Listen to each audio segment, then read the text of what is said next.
بسم اللہ الرحمن الرحیم۔ غسل کے فرض ہونے کی مختلف صورتیں ہیں جو مرد اور عورت کے درمیان مشترک ہے، لیکن دو صورتیں ایسی ہیں جو صرف خواتین کے ساتھ ہی مخصوص ہے۔ نمبر 1 حیض کا آ جانا، نمبر 2 نفاس کے خون کا آ جانا۔ حیض کہتے ہیں ماہواری کو۔ جو عورت بالغہ ہو اس کو یہ حیض کا خون آتا ہے، یہ ماہواری آتی ہے، تو ماہواری آنے سے عورت ناپاک ہو جاتی ہے۔ پھر جس وقت یہ ماہواری ختم ہو جاتی ہے تو عورت جو ہے وہ غسل کرتی ہے، تو یہ غسل کرنا عورت کے لیے فرض ہوتا ہے۔ تو جس وقت عورت کو ماہواری آ جاتی ہے تو وہ ناپاک ہو جاتی ہے، وہ عبادت نہیں کر سکتی۔ عبادت سے مراد وہ نماز نہیں پڑھ سکتی، قرآن کی تلاوت نہیں کر سکتی، ذکر اذکار وہ کیے جا سکتے ہیں، اس کی شریعت اجازت دیتی ہے۔ اسی طرح عورت روزہ نہیں رکھ سکتی۔ ہاں، جس وقت یہ ناپاکی ختم ہو جائے گی تو پھر جو روزے ہیں ان کی قضا کی جائے گی اگر رمضان کے فرض روزے ہیں، اور جو اس کے علاوہ جو نمازیں ہیں ان کی قضا نہیں کی جائے گی، شریعت اس بات کی اجازت دیتی ہے۔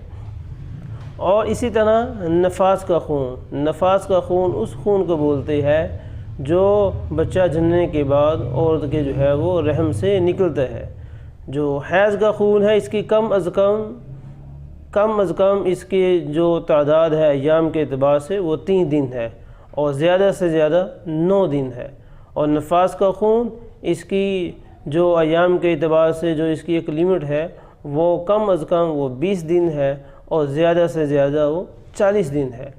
تو عورت جس وقت بچہ جنتی ہے تو اس کے بعد یہ نفاس کا خون نکلتا ہے۔ تو یہ بچہ جو جنا گیا ہے، یہ خواہ وہ بچہ کامل ہو یا ناقص ہو، یعنی کہ بچے کو جو ہے وہ کاٹ لیا جائے، کاٹ کر اس کو باہر نکال دیا جائے، جس کو DNC بولتے ہیں، تو اس کے بعد جو ہے وہ خون نکلے، اس کو نفاس کا خون ہی بولا جائے گا۔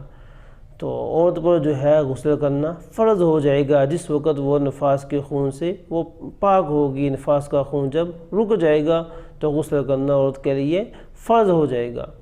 تو یہ جو نفاس کا خون ہے تو عورت ان دنوں کے اندر ناپاک ہے، تو جس وقت وہ نفاس کے خون سے پاک ہوگی، غسل کرے گی، پھر وہ ساری کی ساری عبادت کر سکتی ہے۔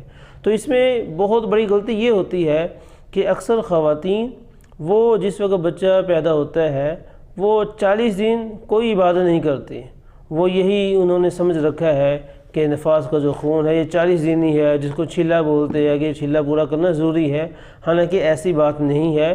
جب نفاس کا خون وہ ختم ہو چکا ہے پھر عورت اس کے بعد غسل کر لے، وہ پاک ہو چکی ہے، عبادت کی جا سکتی ہے۔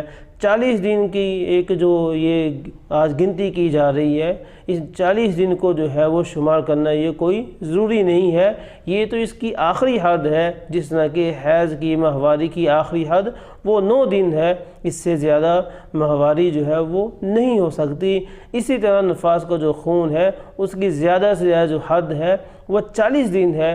40 دن سے زیادہ نفاس کا خون نہیں ہو سکتا۔